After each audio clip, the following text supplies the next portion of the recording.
Hi everyone, welcome back to the Vibgyo classes Lakhimpur. This side Priya करनानी.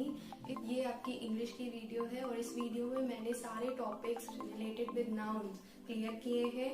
Spotting errors, types of noun, what is noun, etcetera. So please watch till the end क्योंकि ये topic बहुत important है for class 10th, 12th और any of the competitive exams. And if you like the video, please hit the like button, subscribe and share, and don't forget to share. Thank you.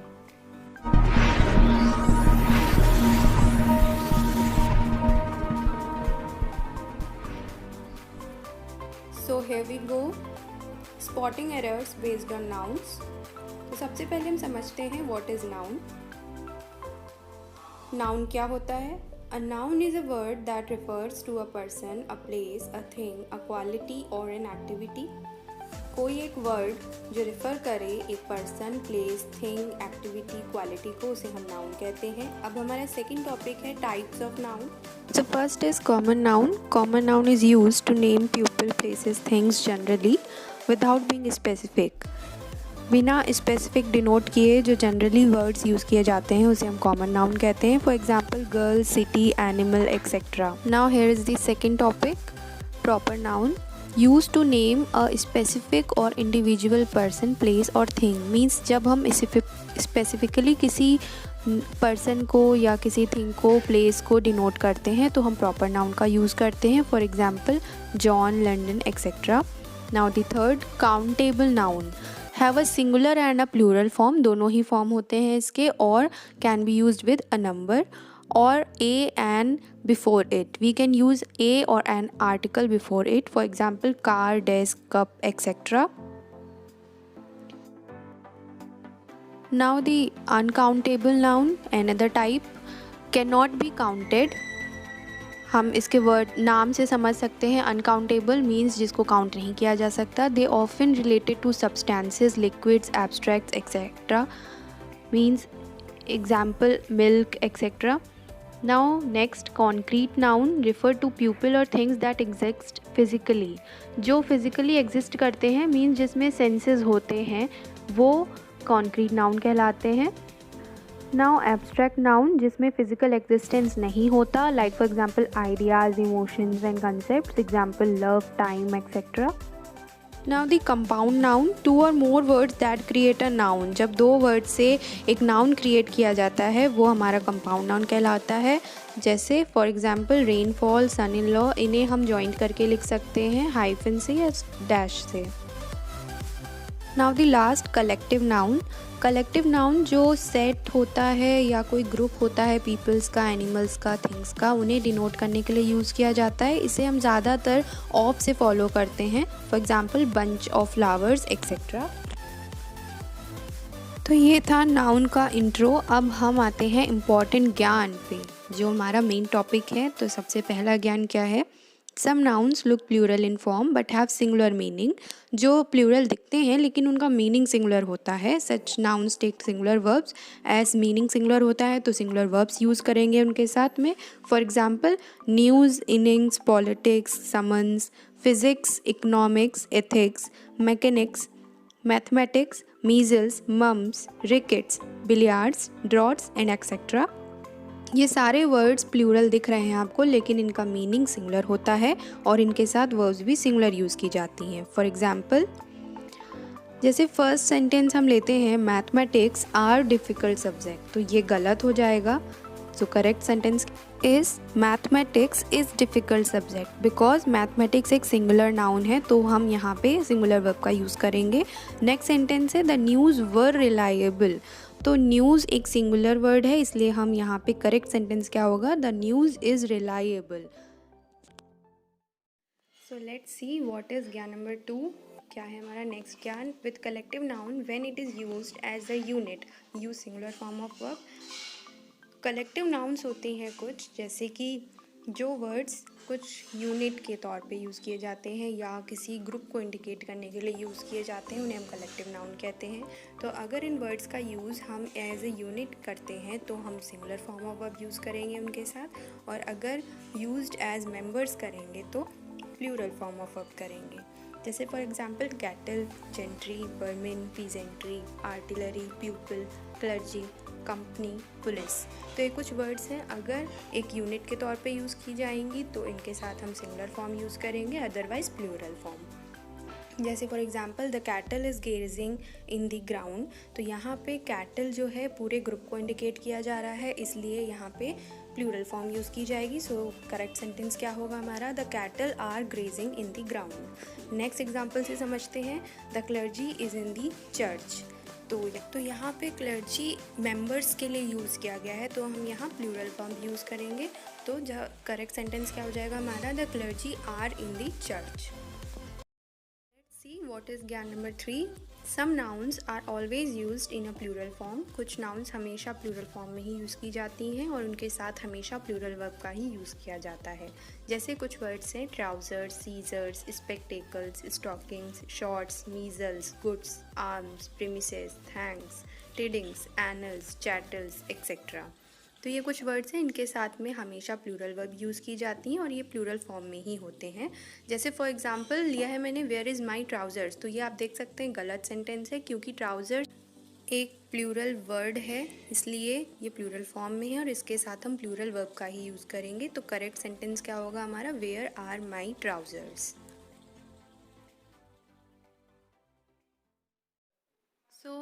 यहाँ है हमारा ज्ञान number 4। If two nouns are connected by and both are closely related, add apostrophe s with the last noun। मतलब अगर दो noun आपस में and conjunction के द्वारा कनेक्टेड किए हैं सेंटेंस में और दोनों ही क्लोजली रिलेटेड है, तो हम यहाँ पे जो लास्ट नाउन होगा हमारा उसमें हम एपोस्ट्रोफी एस यूज़ करेंगे। जैसे for example, my mother and sister choice is perfect. ये गलत है, तो सही करेक्ट सेंटेंस क्या होगा, my mother and sister's choice. So here is my ज्ञान number 5। Some nouns are always singular. कुछ नाउन्स हमेशा ही सिंगुलर फॉर्म में रहती हैं, जिन्हें हम अनकाउंटेबल नाउन्स कहते हैं, जिनके साथ हम आर्टिकल ए और एंड का यूज़ नहीं करते हैं। जैसे for example, scenery, poetry, furniture, advice, information, hair, language, business, steve, bread, stationery, crockery, luggage, baggage, postage, wastage, money, jewellery, brokerage and etcetera. तो ये कुछ वर्ड्स थे जो हमेशा सिंगुलर फॉर्म में यूज़ करते हैं और इनके साथ हम ए और एन आर्टिकल का यूज़ नहीं करते। जैसे कि for example, the scenery of Kashmir is very beautiful, the agency has much information और अ लॉट ऑफ इंफॉर्मेशन। यहाँ हम मच इंफॉर्मेशन भी यूज़ कर सकते हैं और या फिर अ लॉट ऑफ इंफॉर्मेशन भी यूज़ कर सकते हैं। तो यहाँ है हमारा ज्ञान number 6। Some nouns have the same form in singular as well as in plural। कुछ nouns होती हैं वो भले सिंगुलर में यूज़ की जाए या प्लूरल में, उनकी सेम फॉर्म होती है। जैसे कि for example, deer, fish, crew, family, team, beauty, calf, aircraft etcetera. जैसे एग्जाम्पल ले लें हम, he said that aircraft has altered everything in war। तो यहाँ पे एयरक्राफ्ट सिंगुलर भी यूज़ किया जा सकता है और प्लूरल भी यूज़ किया जा सकता है। सो हियर इज़ माय ज्ञान नंबर 7। देखते हैं क्या है। Some nouns have plural meaning. कुछ नाउन्स की प्लूरल मीनिंग होती है, लेकिन अगर इन नाउन्स के साथ में हम कोई एक डेफिनिट न्यूमरल एडजेक्टिव उनके पहले यूज़ कर लेते हैं तो ये प्लूरलाइज फॉर्म में यूज़ नहीं होती है। जैसे कि for example, pair, score, gross, stone, 100, dozen, 1000, million, billion etcetera.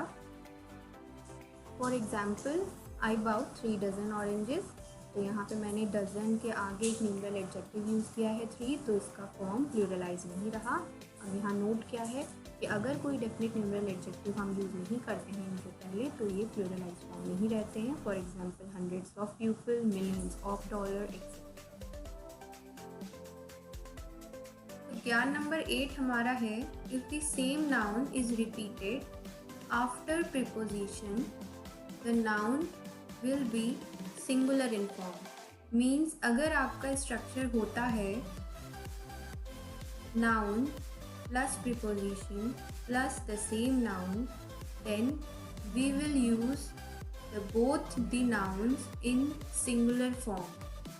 ये यहाँ पे रूल है, जैसे for example row upon row of pink marble looks beautiful in second town after town was devastated. Means यहाँ पे हमने रो अपॉन हमारा एक प्रिपोजिशन है, तो नाउन प्लस सेम नाउन हमने यूज़ किया रो, तो ये दोनों ही हमारे सिंगुलर फॉर्म्स में होंगे. अब हम देखते हैं सेकंड वाला, town after town was devastated means दो बारी बारी से दोनों टाउन एक के बाद एक टाउन बर्बाद होते गए, तहस नहस होते गए. तो यहाँ पे टाउन भी सिंगुलर टाउन है और टाउन भी सिंगुलर नाउन यूज़ करेंगे, क्योंकि हमारा स्ट्रक्चर यहाँ पे noun plus preposition plus the same noun use हुआ है. तो यहाँ है मेरा ज्ञान नंबर 9.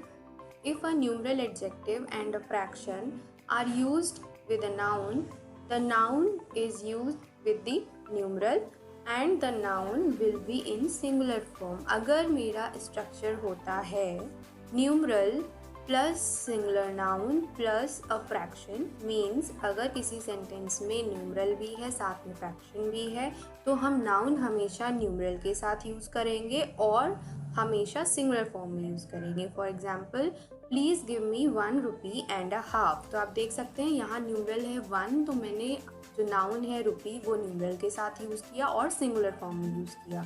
अब जैसे कि सभी का एक्सेप्शंस होते हैं, तो इसके भी एक्सेप्शन है. जैसे अगर न्यूमरल एडजेक्टिव के साथ में फ्रैक्शन यूज़ होता है और वो एक मल्टीप्लिकेशन रिफ़र करता है, तो जो नाउन यूज़ की जाएगी वो हमेशा फ्रैक्शन के एंड में यूज़ की जाएगी और प्लूरल फॉर्म में यूज़ की जाएगी. For example your deposits has grown 2.5 times with in 2 years. तो यहाँ मैंने 2.5 मतलब फ्रैक्शन के बाद टाइम्स यूज़ किया और टाइम्स प्लूरल फॉर्म में यूज़ किया. तो यहाँ हम लेते हैं हमारा ज्ञान नंबर 10, जो है after following phrases use plural form of noun. कुछ फ्रेजेस हैं जिनके बाद हम प्लूरल फॉर्म ही यूज़ करेंगे नाउन की, जैसे कि one of, any of, some of, each of, either of, neither of. जैसे for example some of my friends live abroad, each of boys was excited, either of these roads leads to the railway station, neither of them had a clue what was on her mind. तो यहाँ सारे ही phrases के साथ मैंने plural form use किया है noun का, जैसे फ्रेंड्स, बॉयज, रोड्स, देम. अब यहाँ पे एक एक्सेप्शन भी है. इफ़ नाउन इज़ काउंटेबल, अगर नाउन हमारी काउंटेबल है तो हम प्लूरल यूज़ करेंगे, अगर अनकाउंटेबल है तो सिंगुलर यूज़ करेंगे. नीदर और ईदर मतलब विदाउट ऑफ के साथ अगर हम यूज़ करेंगे तो हम हमेशा सिंगुलर नाउन ही यूज़ करेंगे. For example either situation might be the case, the cart before the horse is neither beautiful not useful. तो यहाँ आप देख सकते हैं मैंने ईदर और नीदर दोनों ही ऑफ के साथ यूज़ नहीं किया है, तो यहाँ मैंने नाउन सिंगुलर ही यूज़ किया. So here is my ज्ञान number 11. Some nouns are known as common gender nouns. They can be used for male or female. These are dual gender nouns. कुछ nouns होती हैं जिन्हें हम common gender nouns के नाम से जानते हैं, जो मेल और फीमेल दोनों के लिए यूज़ की जाती हैं, जिन्हें हम dual gender nouns भी कहते हैं, जैसे for example teacher, student, child, enemy और एक्सेट्रा. तो अब इनके साथ रूल क्या है? When these are used in singular form, जब इन्हें हम सिंगुलर फॉर्म में यूज़ करते हैं तो थर्ड पर्सन के तौर पे हम यहाँ सिंगुलर मैस्कुलिन हिज प्रोनाउन ही यूज़ करते हैं. For example everyone candidate should write his name. यहाँ हम हर प्रोनाउन यूज़ नहीं करेंगे, सिर्फ सिंगुलर मैस्कुलिन प्रोनाउन ही यूज़ किया जाएगा. तो यहाँ है कुछ इम्पोर्टेंट ज्ञान related with the apostrophe S. कि एपोस्ट्रोफी एस का यूज़ कहाँ कहाँ किया जाता है, कैसे कैसे किया जाता है.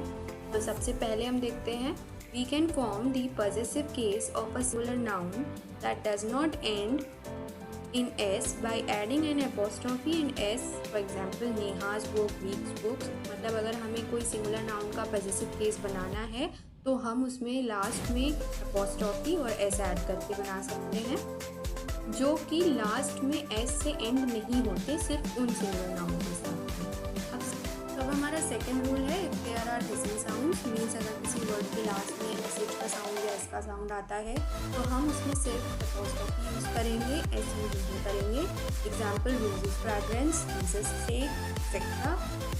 तो अब हम आते हैं अपने नेक्स्ट रूल पे। We can form the positive case of plural nouns, means कोई भी प्लूरल नाउन का अगर हमें पॉजिटिव केस बनाना है तो that does not end in s by adding an apostrophe. For example men's, cricket team, means किसी प्लूरल नाउन का जो लास्ट में एस से एंड नहीं होती है तो उसमें हम एक एपोस्ट्रोफी और एस यूज़ करके उसका पॉजिटिव केस बना सकते हैं। और जैसे दूसरा है that does end in s, means जिसका एंडिंग एस से होता है तो उसमें हम सिर्फ एक एपोस्ट्रोफी यूज़ करेंगे। For example dogs barking etcetera. अब हमारा नेक्स्ट है do not use apostrophe with possessive pronouns. Possessive pronouns के साथ हम एपोस्ट्रोफी नहीं यूज़ करेंगे। फॉर एग्जांपल पॉजेसिव प्रोनाउंस जैसे his, hers, yours, mines, ours, its, theirs etcetera, means जो किसी चीज़ पर अधिकार जमाने वाले वर्ड्स होते हैं उन्हें हम पॉजेसिव केस बोलते हैं, तो उनके साथ हम एपोस्ट्रोफी नहीं यूज़ करेंगे। For example yours faithfully, yours truly etcetera. तो अब हमारा नेक्स्ट रूल है apostrophe with s is used with anybody, nobody, everybody, everyone, somebody, someone, anyone, no one, means ये सारे वर्ड्स के साथ हम एपोस्ट्रोफी एस लगा सकते हैं। For example everyone's work etcetera. लेकिन हाँ, अगर इन वर्ड्स के साथ हम एल्स का यूज़ करते हैं तो हम एपोस्ट्रोफी हमेशा एल्स के बाद यूज़ करेंगे। अब लास्ट रूल है हमारा कि किसी भी सेंटेंस में हम डबल एपोस्ट्रोफी का यूज़ नहीं कर सकते। For example, the mother of my wife's secretary has expired. Do not use wife's secretary. Do not use double apostrophe. Thank you for watching. Do like, subscribe and don't forget to share.